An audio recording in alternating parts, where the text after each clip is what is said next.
Supreme court के अंदर मुसलमानों का बड़ा मुद्दा वक्फ बिल का मुद्दा अंतरिम आदेश उसका जो है उसे सुरक्षित रखा हुआ था। लेकिन क्या हुआ, अचानक कल एक बेंच बैठी अचानक, और उस बेंच में जो फैसला हुआ वो फैसला वक्फ बोर्ड के लिए, मुस्लिम पक्ष के लिए किसी झटके से कम नहीं है। देखिए, कल अचानक दो जस्टिसों की बेंच बैठी जिसमें खुद स्वयं सीजीआई बी आर गवई और दूसरे एजी मसीह, ये वही दोनों जजों की बेंच है जो फैसला 2024 के वक्फ अमेंडमेंट एक्ट पे कर रही है। और एक नई याचिका, कह ले रीपेटिशन जो होता है, वो डाल दी गई 1995 को लेकर के। वक्फ बोर्ड का जो कानून 1995 का है उस पे जो है याचिका डाली गई, उस पे चैलेंज किया गया कि ये 1995 की याचिका जो है ये हिंदुओं के लिए जो है वो बहुत खतरनाक है, ये मुसलमानों को ज्यादा जो है लाभ देने का काम कर रही है। और कई बड़े आरोप जो है इस 1995 की याचिका को लेकर जो चैलेंज किया गया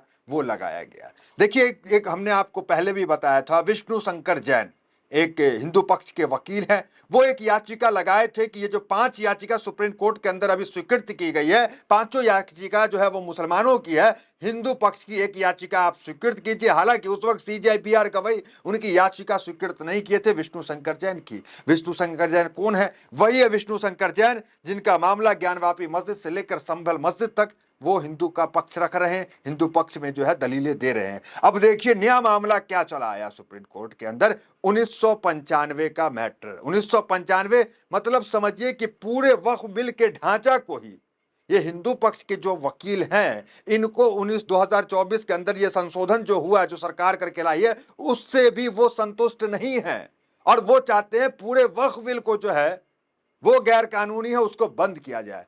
और झटका देने वाली खबर यह है कि इस याचिका को स्वीकृत कर ली गई, और इस याचिका को न सिर्फ स्वीकृत की गई बल्कि राज्य को और केंद्र की सरकार को नोटिस भी सीजीआई बी.आर. गवई ने कल अचानक एक बेंच में, जो दो जजों की बेंच थी एजी मसीह और सीजीआई बी.आर. गवई की, उन्होंने सरकार, राज्य सरकार को और केंद्र सरकार को नोटिस भेजने का काम किया। देखिए, वकील है याचिकाकर्ता के, वो है अश्वनी उपाध्याय।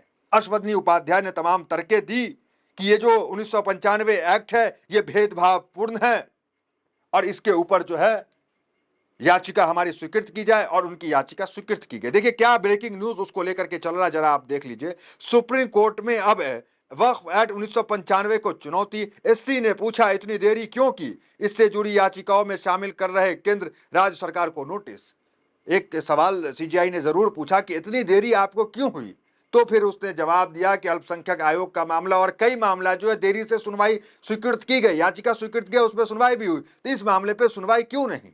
तो ये एक दलील जो है वो हिंदू पक्ष ने रखा। आगे देखिए, सुप्रीम कोर्ट ने वक्फ अधिनियम को चुनौती देने वाली याचिका पर केंद्र को जारी किया नोटिस, इंडिया टीवी की रिपोर्ट। चौथा हेडलाइंस देखिए, 1995 को चुनौती देने वाली याचिका पर केंद्र राज्य को नोटिस। देखिए जो याचिका करता है, देखिए सीजीआई ने इस पे क्या कहा और कैसे ये मुश्किल खड़ा कर रहा है। जो अभी फैसला सुरक्षित है उस फैसले पे भी मुश्किल खड़ा करने का काम करेगा। कैसे काम करेगा वो इस खबर में देखिए आप। खबर क्या है वो आपको हम पढ़ के बताते हैं। देखिए क्या खबर है।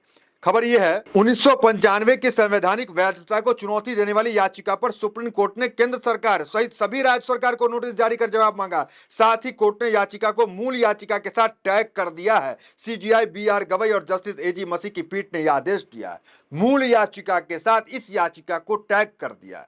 अब समझिए कि मुस्लिम पक्ष का, वक्फ बोर्ड का मामला जो है और पेचीदा हो रहा है और पेचीदा होता चला है। और यह कहा गया, ये जो रीट पिटिशन जो होता है, रीच याचिका, जो दोबारा याचिका डाली जाती है, तो उसमें जो वकील होते हैं उनकी याचिका तब स्वीकृत की जाती है सुप्रीम कोर्ट के अंदर कि जब वो सबूत दे और दलीलों के साथ बताएं, संवैधानिक धाराओं के साथ बताएं कि क्या क्या धारा, जो 1995 का मामला है जिसको आपको लगता है उल्लंघन है, तो उन्होंने तमाम वो धारा बताया कि 4, 5, 6, 8, 28, 29, 33 संविधान की ये तमाम आर्टिकल है जिसका उल्लंघन किया जा रहा है, ये तमाम आरोप जो है वो लगाएं। और 1995 के अंदर जो मुख्य 4 आरोप उन्होंने लगाए कि इसके अंदर जो है वो क्या गलत हो रहा है, हिंदू पक्ष के अनुसार, वो जरा देख लीजिए। एक तो इन्होंने बताया कि असंवैधानिक शक्तियां इसको मिलती है, वक्फ बोर्ड को असीमित अधिकार होता है।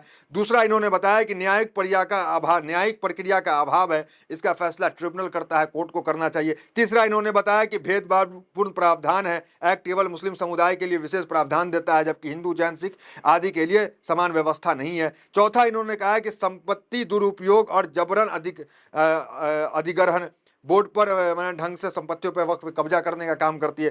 पांचवा आरोप इन्होंने ये लगाया कि धर्मांतरण का औजार है ये जो 1995 एक्ट है वक्फ बोर्ड का, जिसे समझिए कि पूरा वक्फ बोर्ड का ढांचा ही 1995 में टिका हुआ, अगर ये हट जाए तो वक्फ बोर्ड का मायने ही नहीं रहेगा। ये संशोधन की बात तो अभी चल रही है ना, जिसमें हिंदू पक्ष होना है तमाम, ये कह रहे हैं याचिका जो करता है ये पूरे सिस्टम को ही बदलने की बात कर रहे हैं, खत्म करने की बात कर रहे हैं।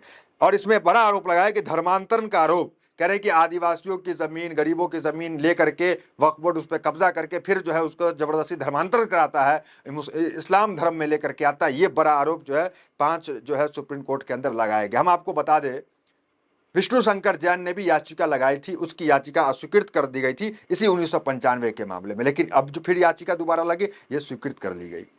देखिए उस वक्त सीजीआई ने क्या कहा था, सीजीआई ने कहा था हम आपको 1995 अधिनियम को 2025 अधिनियम में चुनौती देने की अनुमति कैसे दे सकते हैं। अभी हम सिर्फ मूल सवाल पर विचार करेंगे, हम 1995 अधिनियम के लिए किसी अंतरिम राहत पर विचार नहीं करेंगे। सीजीआई ने साफ मना कर दिया था आज से 15 दिन पहले दूसरे एक वकील विष्णु शंकर जैन की याचिका पे।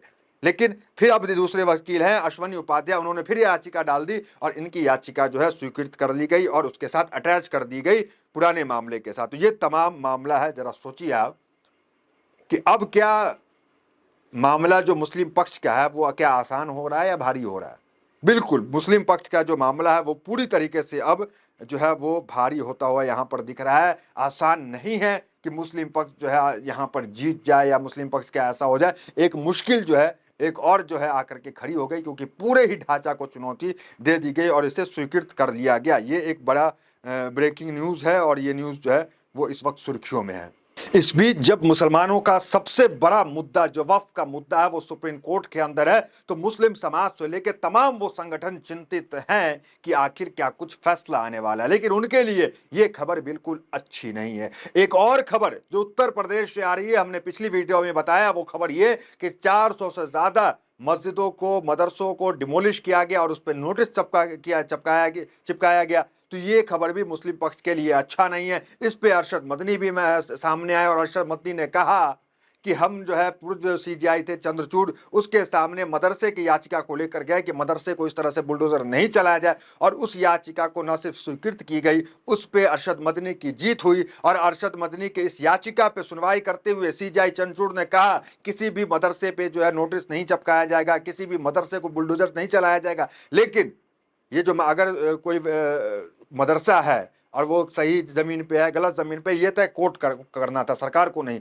ये मना जो है सीजीआई उस समय के चंद्रचूड़ ने किया था। लेकिन चंद्रचूड़ के इस फैसले को उत्तर प्रदेश की सरकार ने नहीं मानी और लगातार डेमोलिश हो रहा है। इसको लेकर भी जो है वो अरशद मदनी काफी चिंतित है और उन्होंने कहा कि ये कोर्ट का अवहेलना है, कोर्ट की जो कोर्ट का फैसला था उसे जो है उत्तर प्रदेश की सरकार ने नहीं माना है। अब इसको लेकर के भी चिंतित है कि अगर कुछ फैसला आता है सुप्रीम कोर्ट से ये वक्फ बिल के मामले में, अगर ये फैसला मुस्लिम पक्ष में भी रहा तो क्या ये सरकार मानेगी नहीं मानेगी, इसको लेकर के भी एक चिंता मुस्लिम समाज के अंदर है। फिलहाल खबर यही है कि मुश्किलें जो है मुस्लिम पक्ष की बढ़ती जा रही है, वक्फ बोर्ड की बढ़ती जा रही है, क्योंकि एक और याचिका 1995 को लेकर स्वीकृत कर ली गई। तो फिलहाल इस वीडियो में मिलते हैं वीडियो से बने हमारे साथ। बहुत बहुत धन्यवाद।